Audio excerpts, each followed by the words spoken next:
Genesis, chapter 41. Then it came to pass, at the end of 2 full years, that Pharaoh had a dream, and behold, he stood by the river. Suddenly there came up out of the river 7 cows, fine-looking and fat, and they fed in the meadow. Then behold, 7 other cows came up after them out of the river, ugly and gaunt, and stood by the other cows on the bank of the river. And the ugly and gaunt cows ate up the 7 fine-looking and fat cows. So Pharaoh awoke. He slept and dreamed a second time, and suddenly 7 heads of grain came up on one stalk, plump and good. Then behold, 7 thin heads, blighted by the east wind, sprang up after them, and the 7 thin heads devoured the 7 plump and full heads. So Pharaoh awoke, and indeed, it was a dream. Now it came to pass in the morning that his spirit was troubled, and he sent and called for all the magicians of Egypt, and all its wise men, and Pharaoh told them his dreams, but there was no one who could interpret them for Pharaoh.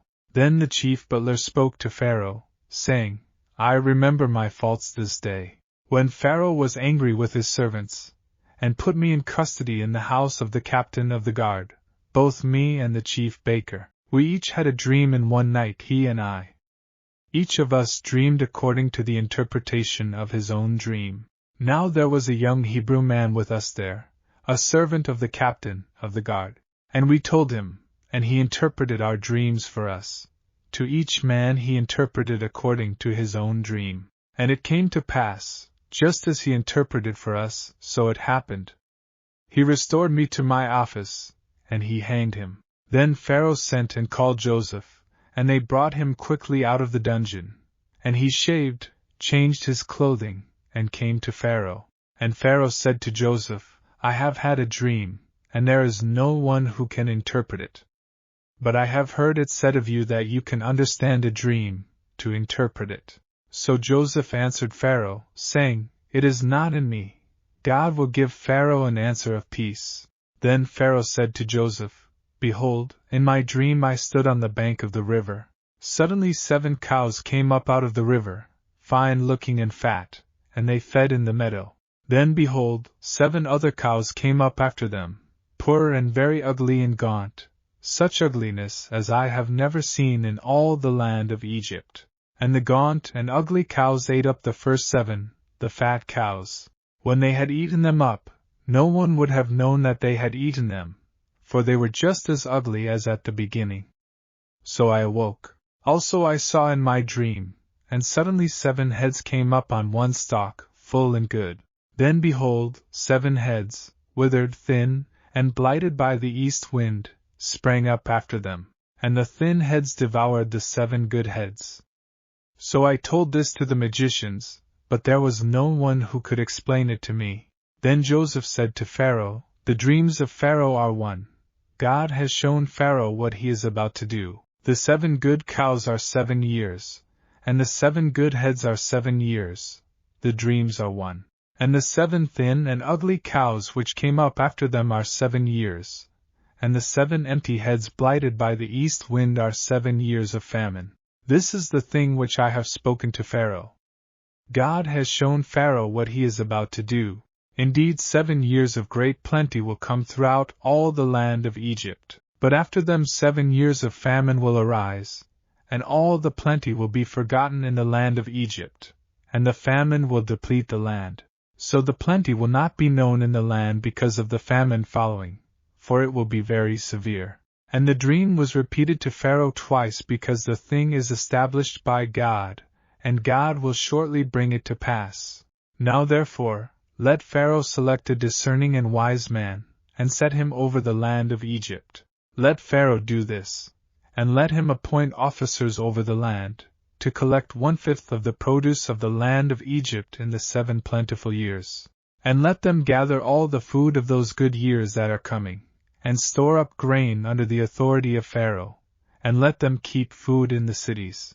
Then that food shall be as a reserve for the land for the 7 years of famine which shall be in the land of Egypt, that the land may not perish during the famine. So the advice was good in the eyes of Pharaoh and in the eyes of all his servants.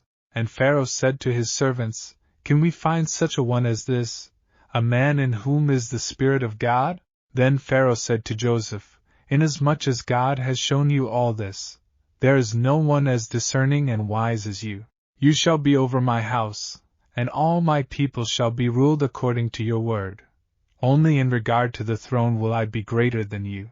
And Pharaoh said to Joseph, See, I have set you over all the land of Egypt.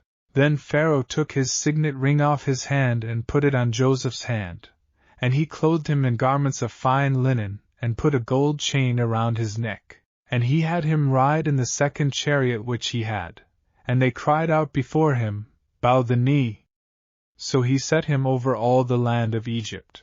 Pharaoh also said to Joseph, I am Pharaoh, and without your consent no man may lift his hand or foot in all the land of Egypt. And Pharaoh called Joseph's name Zaphnath-Paneah.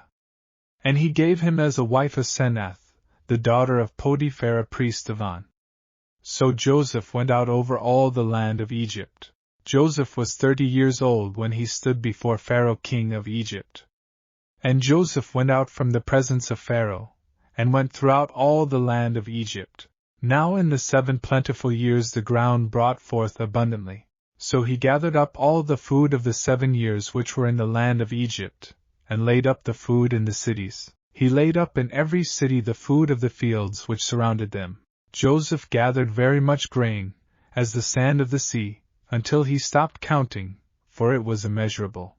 And to Joseph were born 2 sons before the years of famine came, whom Asenath, the daughter of Potiphar, a priest of On, bore to him.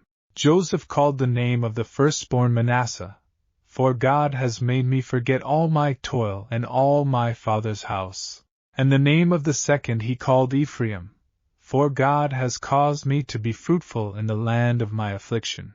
Then the 7 years of plenty which were in the land of Egypt ended, and the 7 years of famine began to come, as Joseph had said. The famine was in all lands, but in all the land of Egypt there was bread. So when all the land of Egypt was famished, the people cried to Pharaoh for bread. Then Pharaoh said to all the Egyptians, Go to Joseph. Whatever he says to you, do. The famine was over all the face of the earth, and Joseph opened all the storehouses and sold to the Egyptians. And the famine became severe in the land of Egypt. So all countries came to Joseph in Egypt to buy grain, because the famine was severe in all lands.